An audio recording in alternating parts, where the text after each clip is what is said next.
سبيل الدموع سبيل مريح، تنهدى يا صاحي كي تستريح وبث الدعاء.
Bismillahirrahmanirrahim.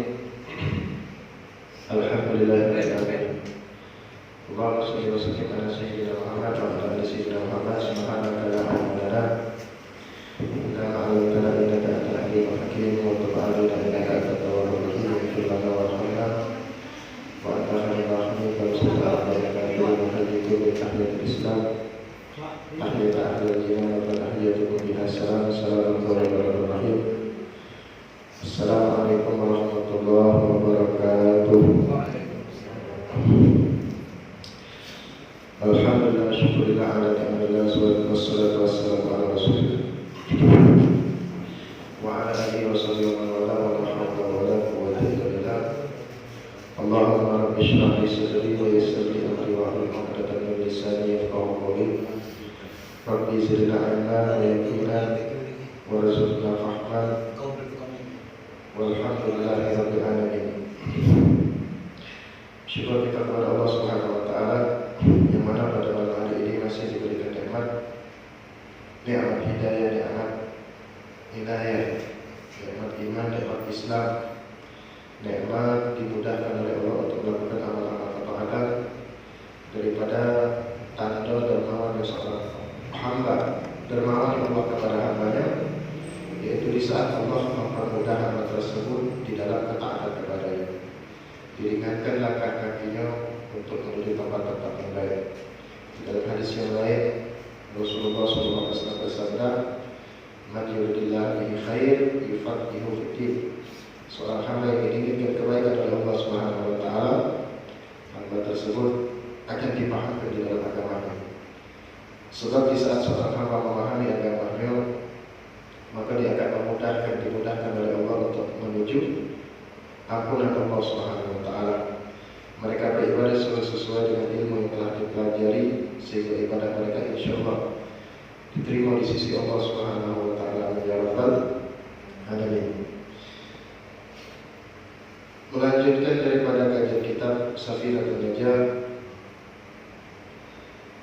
yang mana pada perjumpaan lalu sudah masuk menyelesaikan bab tohara. Jadi bab tohara ini adalah bab awal daripada setiap kitab fikih. Kitab fikih manapun di saat dibahas, ya, itu biasanya memulai dengan bab tohara. Dimulai dengan bab tentang bersuci. Tohara itu artinya bersuci, ya. Tohara itu artinya bersuci. Bersuci di situ maknanya luas, bisa jadi mandi atau mandi wajib, istinja, cebok begitu, ya. Terus lagi tayamum, wudu dan lain sebagainya. Termasuk juga yang dibahas di bab tohara itu adalah tentang haid dan nifas kemarin. Haid dan nifas apabila sudah dibahas biasanya di dalam itu sudah selesai. Nah, kalau sudah kita pahami, maka kita sudah masuk tentang ibadah sholat. Ya. Jadi sebelum Ustaz melanjutkan tentang sholat ini, yang bab haid, bab nifas, yang Ustaz sampai ke bab bagi papan tulis kemarin itu masih ada yang bingung tak? Ibu? Masih ada yang bingung tak? Hah? Malah tidak pakai papan tulis itu, cuman minimal yang sudah dijelaskan kemarin itu insya Allah. Kalau seandainya masih ada waktu berapa menit sebelum azan, nanti kita adakan sesi tanya jawab. Nanya akan dibahas sekarang ini saja, atau boleh juga nanyakan tentang bab haid atau nifas kemarin insyaallah. Ya, kita masuk tentang bab syurutus shalah. Syarat salat. Bismillahirrahmanirrahim.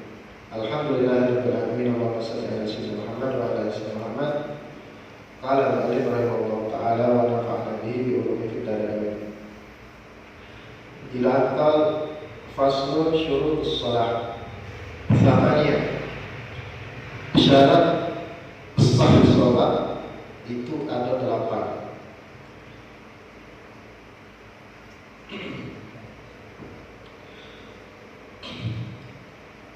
Al-makna anna syurutus sihhatis shalah tsamaniyah. Wa tusallimu mimma ya'ti annaha aktsar. Amma syurutul wujub fasittah. Al-islam wal bulugh wal aqlu wal naga' min al-haid wal nifas wal bulugh wad da'wah was salamatus hawas. Nah, di sini dijelaskan juga oleh pensyarah kitab, ya, kitab syarah. Jadi di dalam, kalau kita belajar di pondok itu ada namanya kitab matan, ada namanya kitab syarah.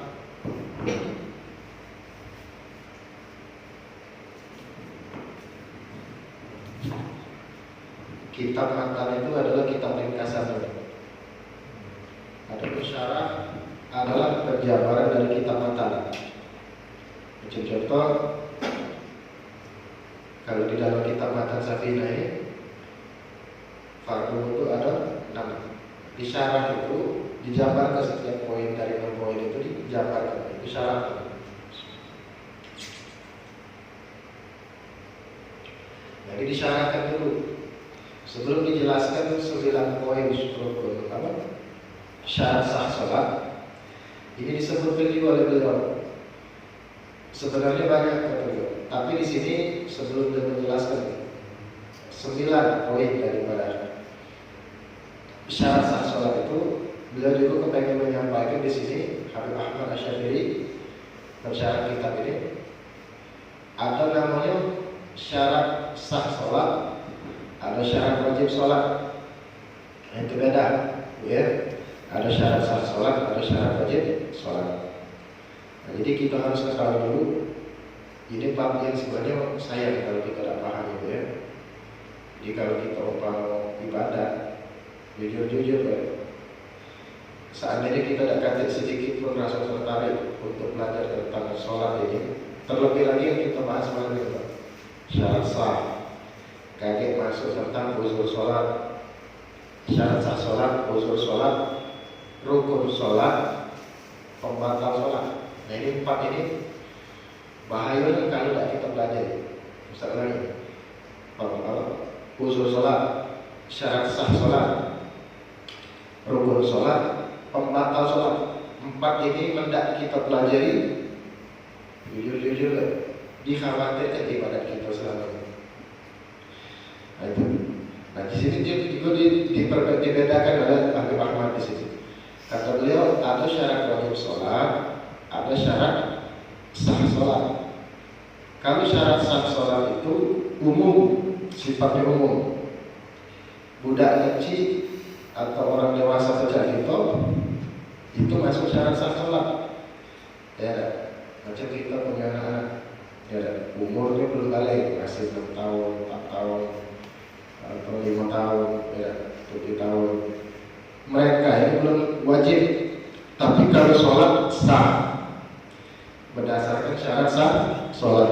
Jadi budak kecil itu kalau dia wudhu sah, ya, dia sholat sah, tapi wajib belum.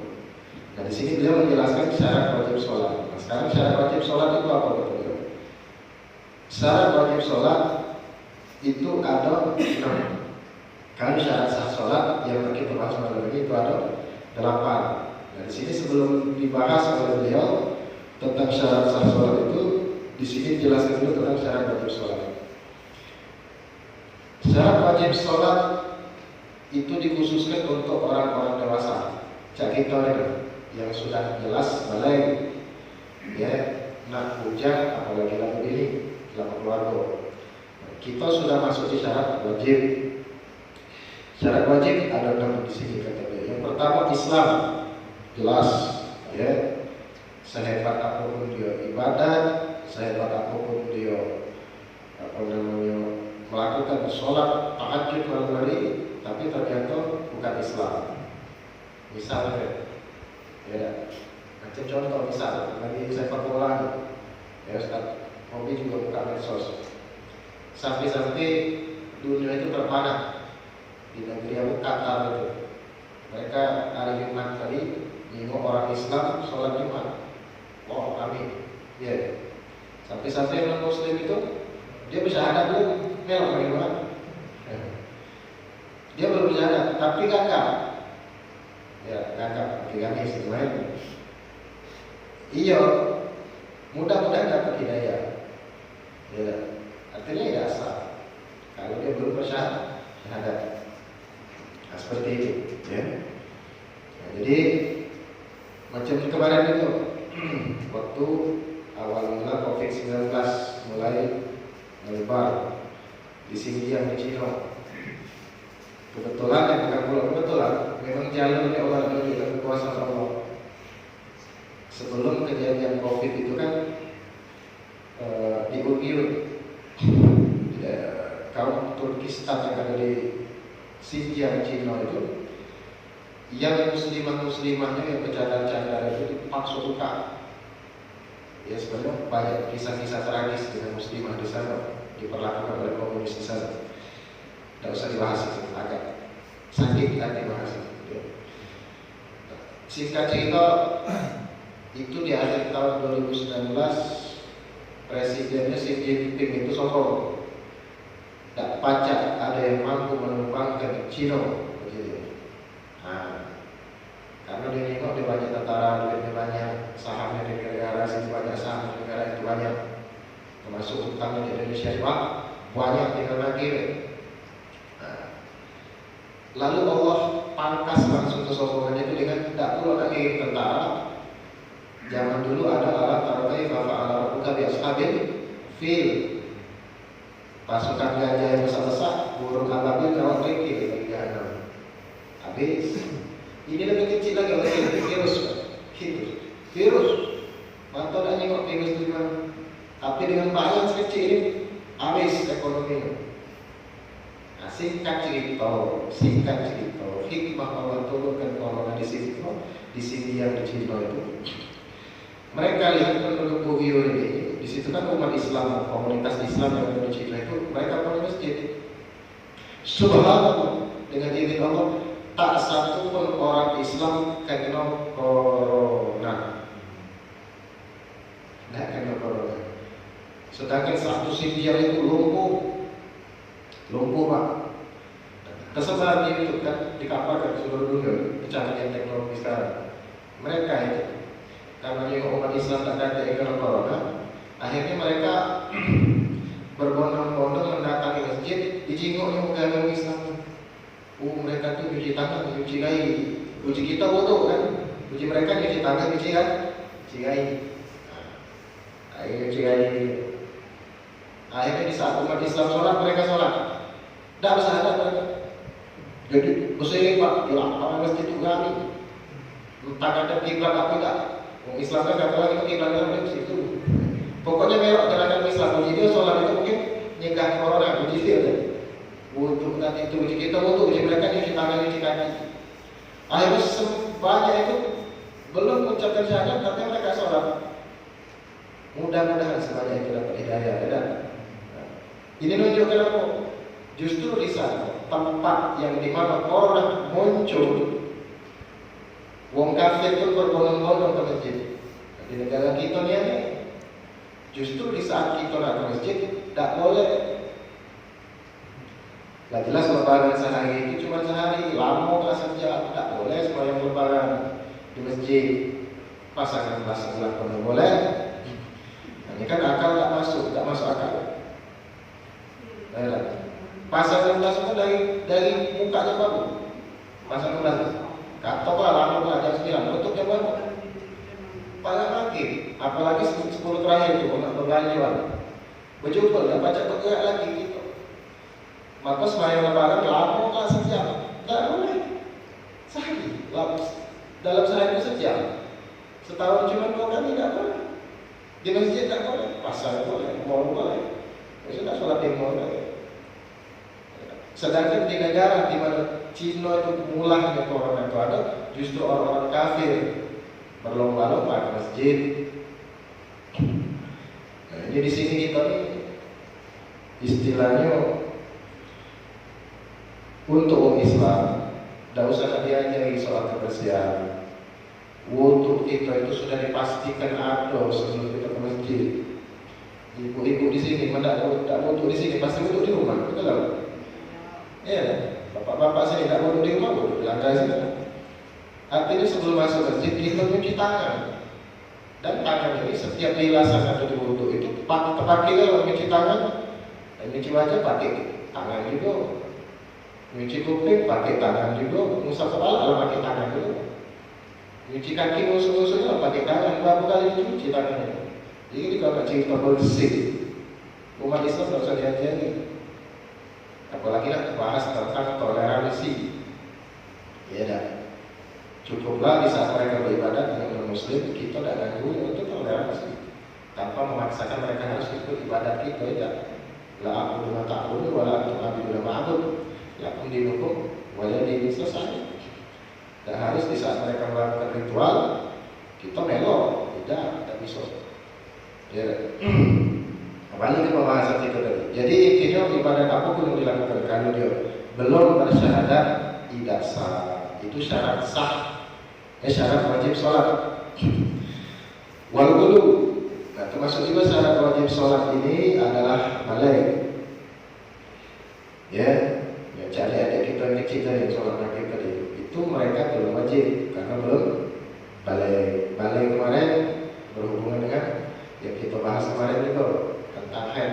Kalau anak perempuan mengeluarkan darah haid di usia 9 tahun, ya, maka di situ dia sudah kategori balik. Itu dari segi gejala yang terjadi pada dirinya.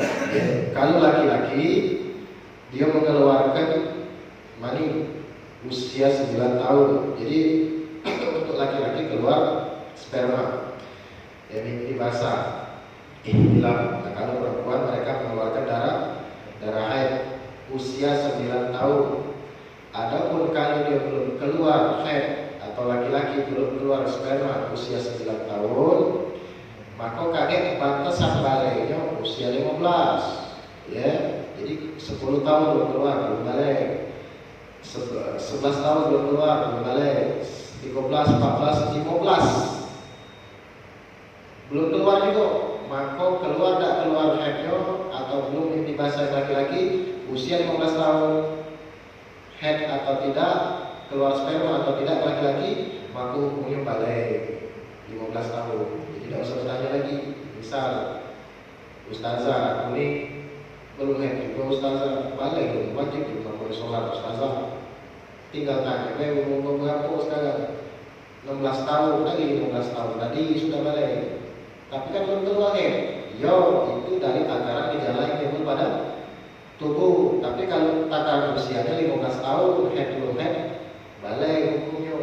Karena haid itu bisa jadi keluarnya di usia 17, bahkan 20 bisa jadi keluar darah haid itu. Ya. Itu. Yang laki-laki pun sama, ya.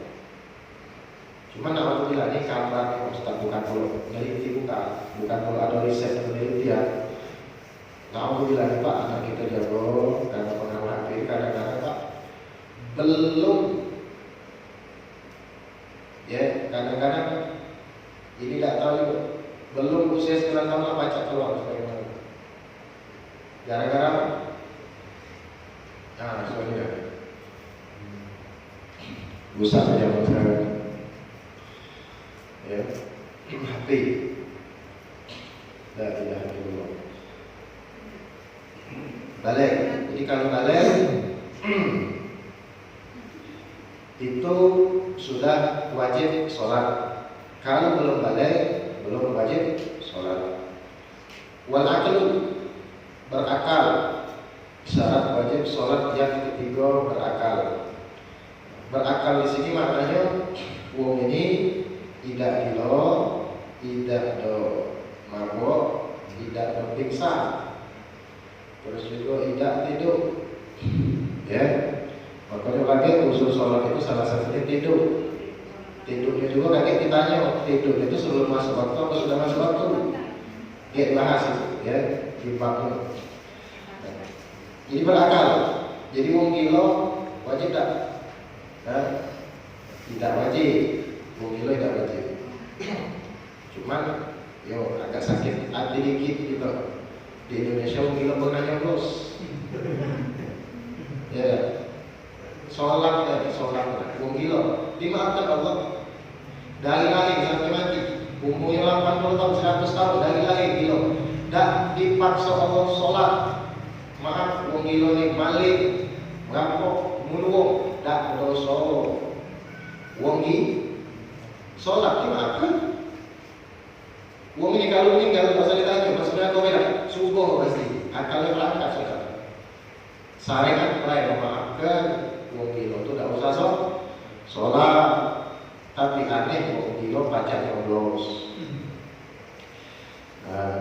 Ya artinya ya, memang zaman gila dah gitu. Walatu berakal.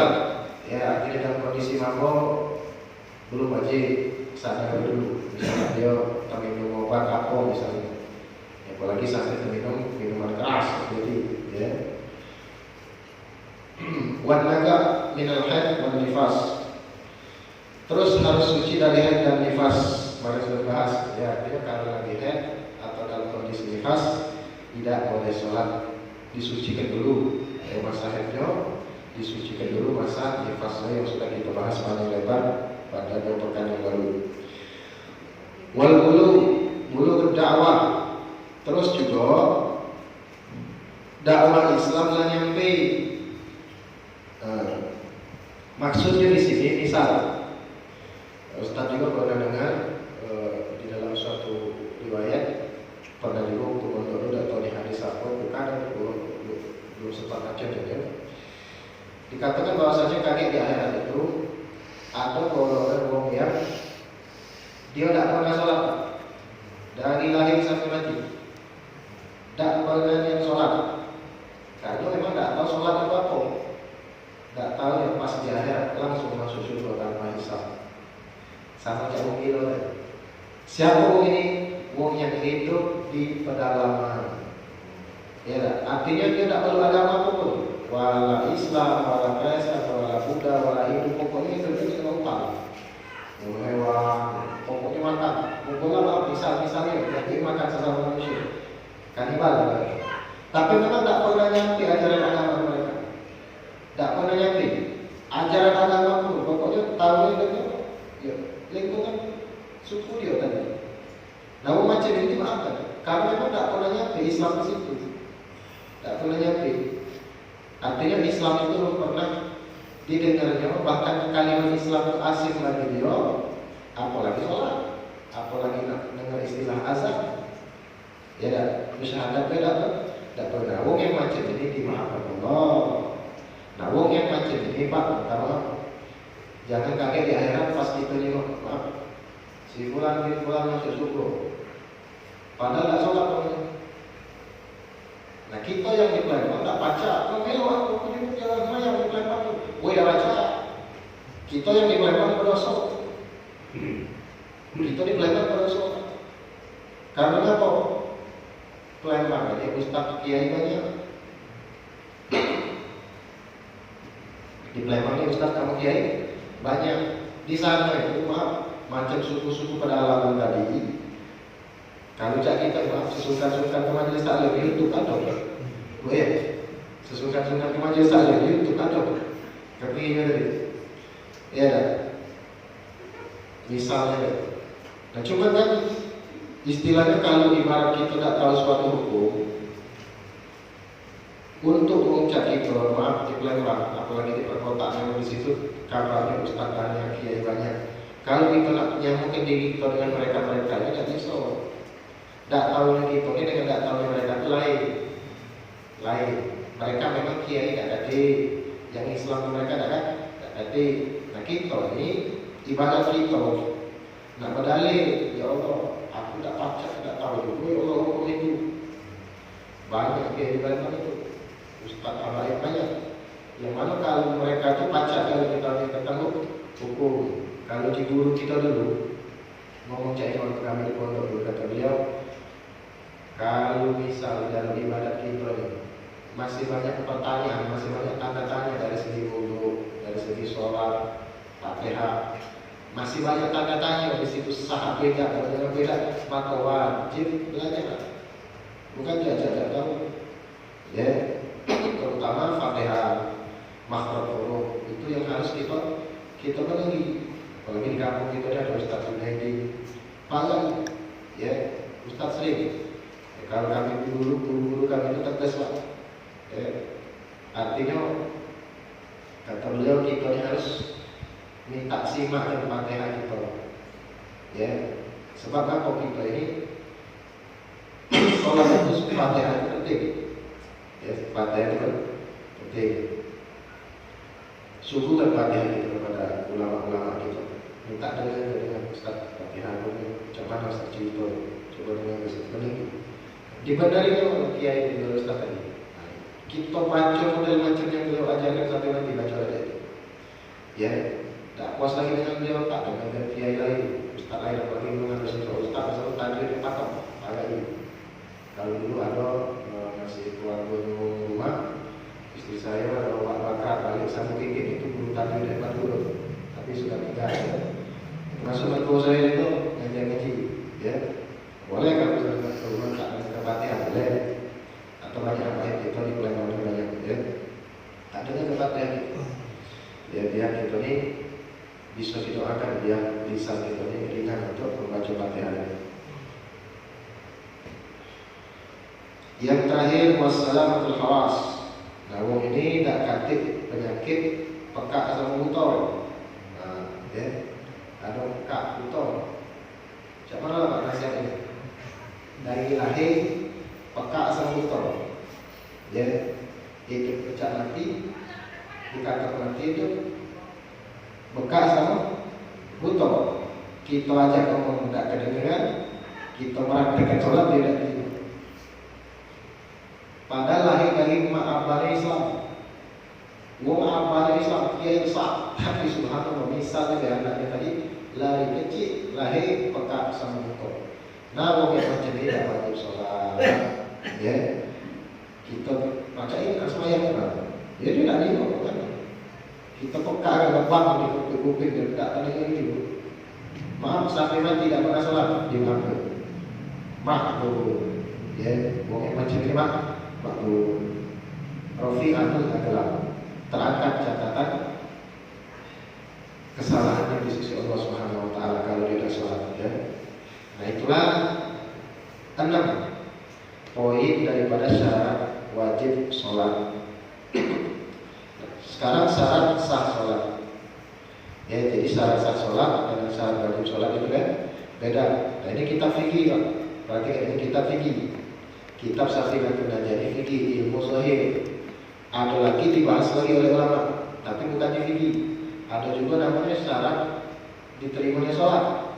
Itu bukan fikih pembahasannya. Jadi di fikih itu cuma syarat sah sholat yang bakal kita bahas nih.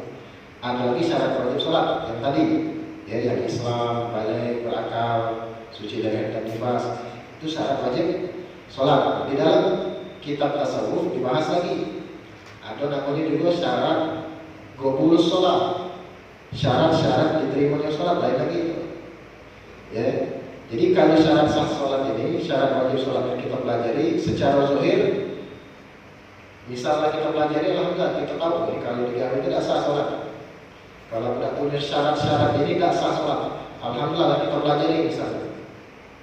Oke, kita sholat sesuai dengan syarat-syarat sahnya, diterima Allah sholat kita. Apa istilahnya sah dan sholat kita? Sah secara hukum fikih. Nah, di saat ditanya, yakin tak kalau sholat itu diterima? Nah, ini yang belum tahu. Ini yang belum tahu. Tapi kalau sholat, wabahnya kami fikih syarat sah. Betul. Lah kami hindari kalau batal sholat. Betul. Yang bakal tak sah sholat lah kami hindari kalau. Betul. Secara syariat sah. Jadi tidak usah dibahas tentang sah dan sah. Tapi di saat ditanya diterima Allah dan nah itu yang belum tinggi. Ya dah.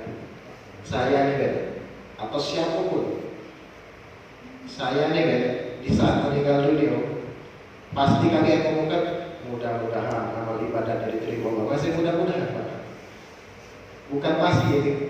Setiap kita, ya kecuali Nabi barangkali. Ya, kalau kita selagi bukan Nabi, pasti kami ujung-ujungnya mudah-mudahan amal ibadah diterima Allah. Mudah-mudahan. Artinya lembaga kecil ibadah tidak diterima Allah. Nah, apa sih sesuatu yang membuat ibadah kita itu diterima oleh Allah? Harus belajar itu. Kalau syarat sah sholat ini mungkin kita percaya gambaran di akhir saja. Sholat ini digantinya dengan hukum fikih sah diterima. Allah betul lagi sholat ini. Artinya kewajiban lepas sudah. Digantinya terus. Cuma masalahnya dia diterima tidak sholat itu. Nah itu kita tidak tahu. Ya, artinya sholat orang itu diterima atau tidaknya, ya bisa jadi banyak faktor Pak. Pertama bisa jadi orang ini tidak belajar tentang rukun sholat, syarat sah sholat, pembatal sholat, dan fardu sholat.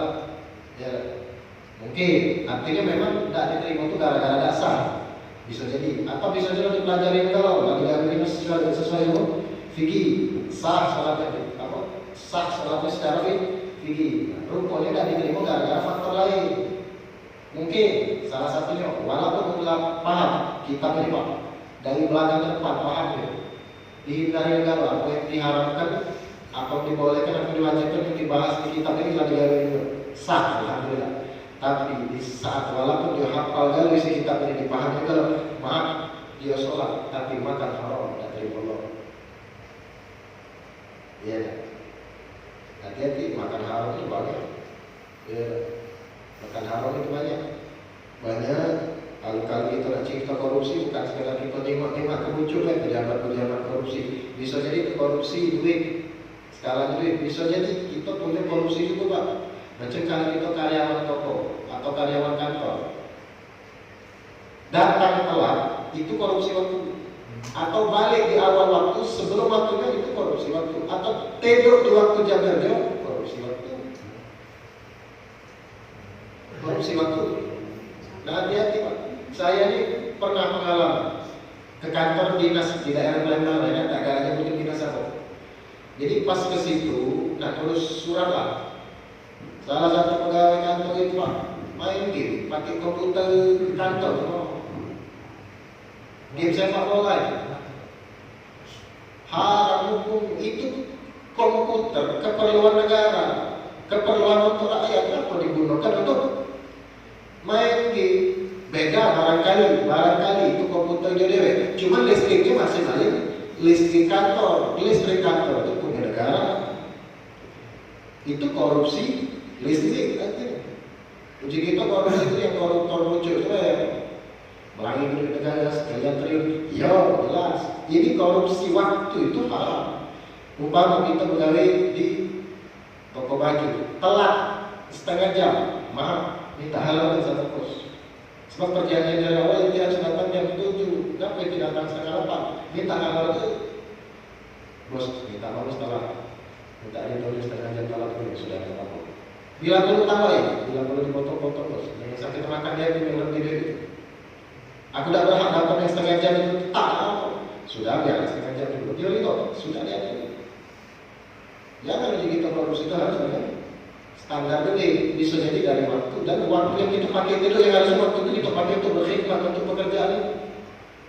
Hak tenaga itu telah dibeli oleh mereka. Jadi harus kita pergunakan itu semaksimal mungkin sesuai dengan persetujuan dari awal.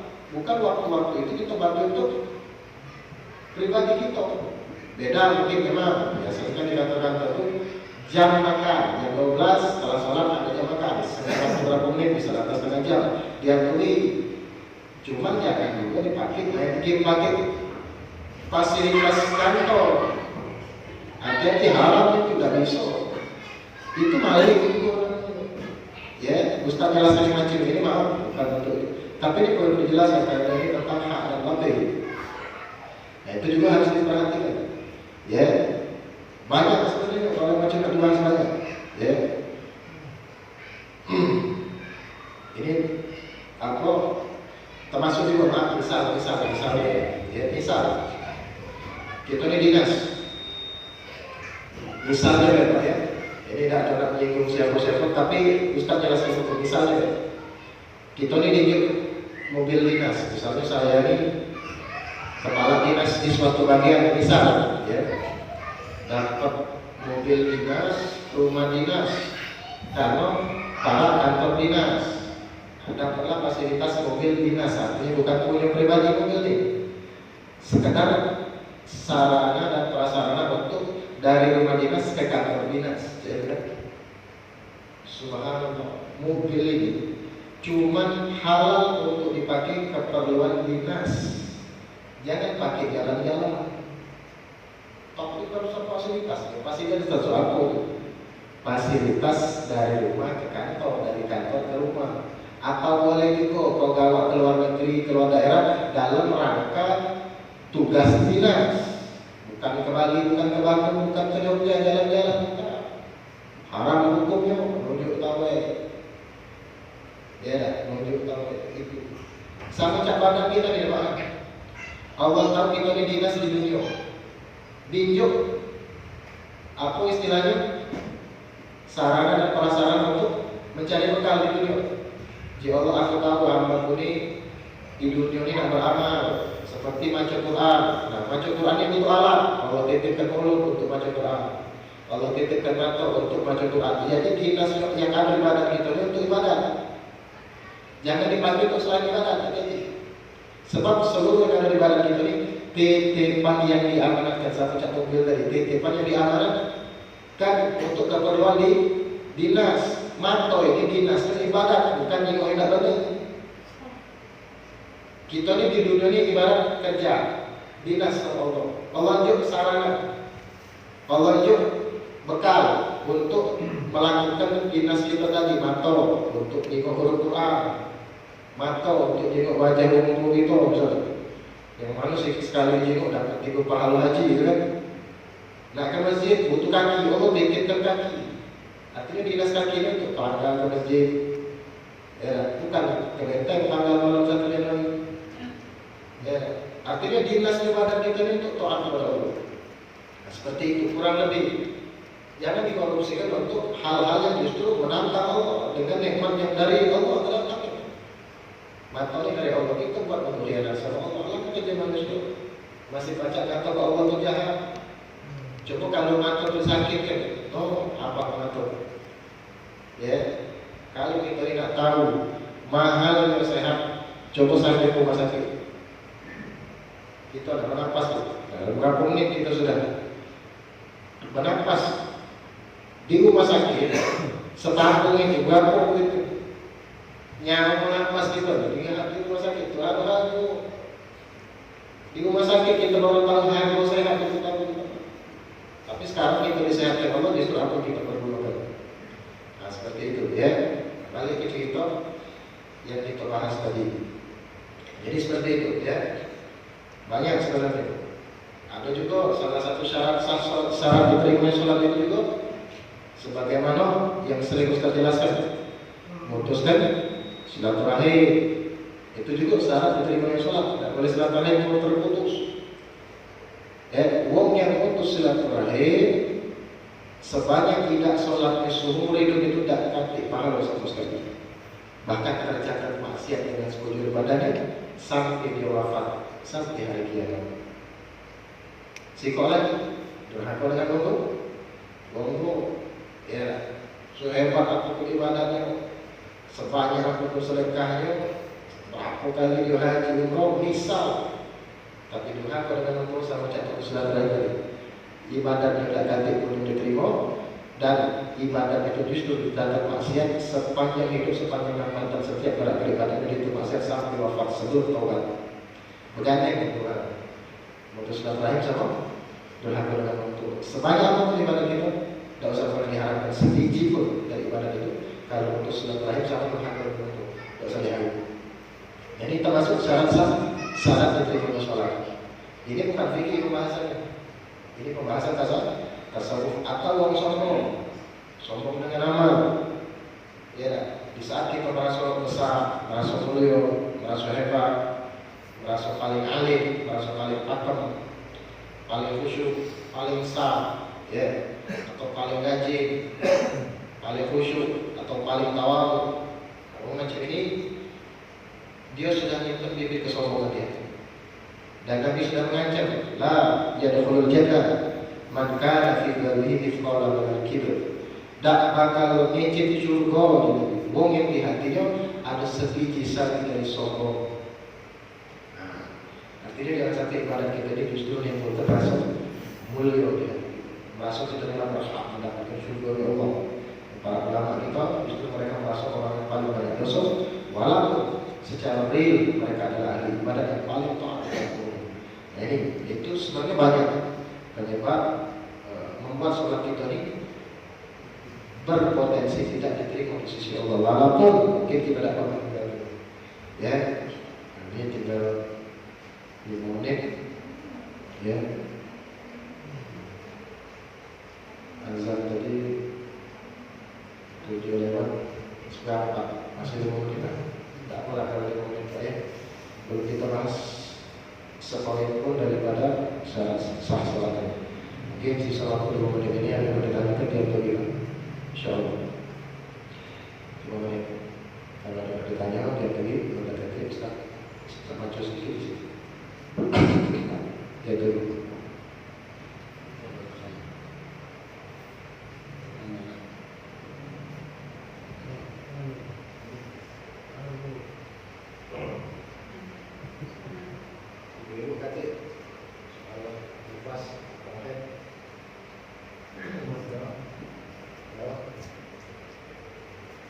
Ada itu.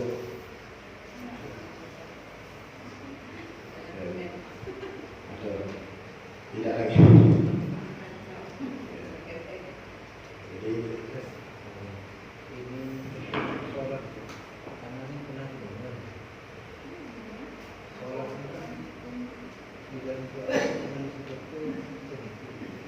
terus tidak harus seperti itu, tetapi banyak hadis-hadisnya tentang sholat ini banyak hadis. Kenapa sholat itu yang paling utama untuk melihat amalan lain? Karena harus sholatnya sah, maka seluruh amal lain diterima. Padahal yang seperti Ustaz sampaikan tadi, oke, semayang yang sempurna, dalam hati kita tidak tahu kan, sudah Tuhan, sudah perbuatan yang itu. artinya kita juga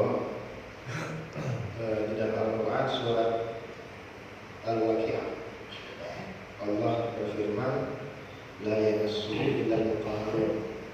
Memang ayat ini banyak dikait-kaitkan dengan menyentuh Al-Quran tanpa wudu, ya.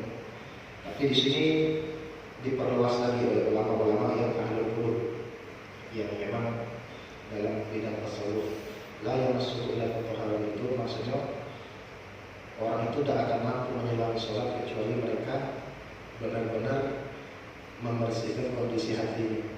Jadi sholat ini Pak, sebenarnya apa kalau sudah landasan hati yang bersih, bagus kalau sholat itu khusyuk, membawa hati yang bersih. Ila maqatallah bi salim.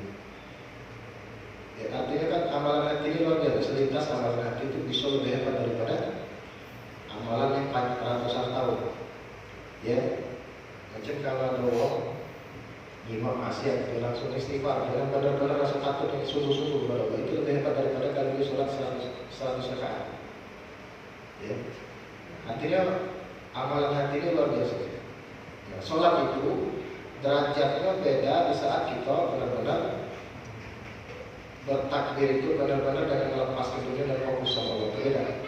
Apalagi memang disertai Rasulullah SAW, ribu SAW, ini kita di banyak dosa, itu beda. Apalagi sampai Imam Ghazali mengatakan salah satu kunci di dia sholat khusyuk, jadikan seakan-akan sholat kita itu sholat terakhir, seakan-akan sholat terakhir. Bahkan sebagai ulama mengatakan jangan disolat, apapun kalau kita lakukan seakan-akan kita merasakan ini yang terakhir, pasti kita akan melakukannya dengan semaksimal mungkin. Kayak nanti malam di majlis terakhir, aku dah galak punya musuh, dah galak benci sama Allah, dah galak pokoknya aku ikhlas saja, saya salah dengan musuh saya pertama lebih lagi. Beda. Sholat itu kalau kita katakan sholat terakhir itu rasanya itu beda. Rasanya kita tidak bakal makan dunia lagi setelah sholat. Siapa tahu meninggal di sujud pertama, siapa tahu meninggal di sujud kedua, siapa tahu meninggal di sujud terakhir. Itu kena kita yang meninggal di sholat itu. Nah, itu kita akan terasa nikmat. Konsentrasi.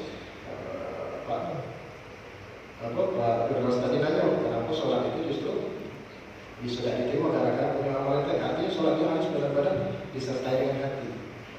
Ya, harus disertai dengan pendalaman hati kita benar-benar mengharapkan Allah Subhanahu Wa Taala. Tak nak dipuji oleh siapa, dinilai oleh siapa, atau pengen dimuliakan atau dan lain sebagainya, tak kati sama sekali itu.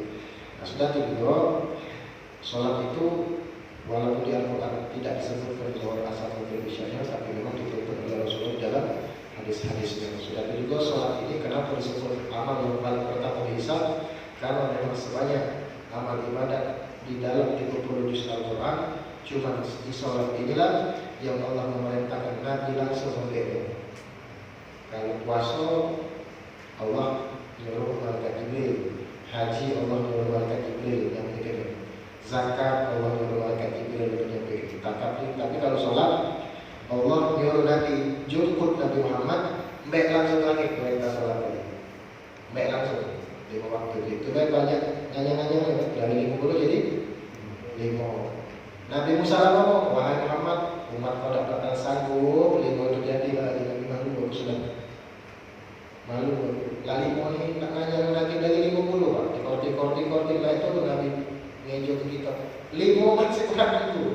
Subhanallah, Nabi itu naik turun dikorting 50 Pak, coba kalau 50 langsung Nabi tak dengarkan, Nabi bisa cerita seandainya sepi masa bocor sepi sholat tapi kan kata Allah Malaysia melalui lisan Nabi Musa ini skenario Allah yang sudah atur untuk memberikan suatu anugerah kepada kita untuk sholat ya, yang kita bisa menghadap Allah sehari semalam 5 kali. Maaf, misal sebagai contoh, misal Bapak dapat kesempatan ketemu Pak Wali Kota misalnya, diundang Pak Herman Deru ketemu langsung, misalnya, atau ketemu ulama besar, ada sih ulama besar, Habib Umar bin Muhammad Nafir. Kita dapat kesempatan langsung nyingok beliau langsung, ketemu langsung, sahabatan. Kira-kira itu momentum apa lah itu? Betapa bangga langsung ketemu ulama besar. Luar biasa kan? Nah sekarang kita ketemu sama Allah 5 kali dalam sehari. Makanya ulama mengatakan sholat itu adalah momentum paling indah di dalam hidup kita. Kalau kita nak cerita momentum apa yang paling indah dalam hidup kita, di saat kita naik kesejadah menghadap Allah Subhanahu Wa Taala, itu momentum terindah di dalam hidup kita. Tak kata yang lain, kamu menghadap Allah tidak sejalan. Ya, sedunia benci sama kita, asal Allah itu sama kita, tak kata cerita sama yang benci berbeda. Tapi kalau sedunia memuji kita, ngalam kita, memuliakan kita, tapi Allah benci sama kita artinya tidak dapat apa-apa. Nanti artinya pujian dan alam manusia kepada kita. Artinya jangan sampai kehilangan Allah. Kalau sudah Allah hilang dari hidup kita, artinya kita sudah kehilangan Allah. Kalau tidak ya, maka celaka. Ya, na'udzubillah. Al-Fatihah al-Qabul. Wa ta'ala bi surah al-Hadid Rasul sallallahu alaihi wasallam. Al-Fatihah. Bismillahirrahmanirrahim. إياك نعبد وإياك نستعين اهدنا الصراط المستقيم صراط الذين أنعمت عليهم غير المغضوب عليهم ولا الضالين. بسم الله الرحمن الرحيم.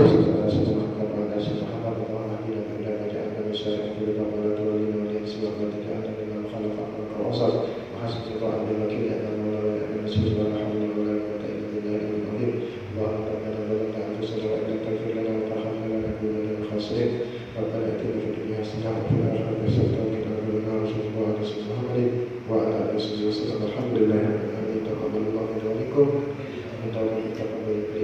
السلام عليكم ورحمه الله وبركاته.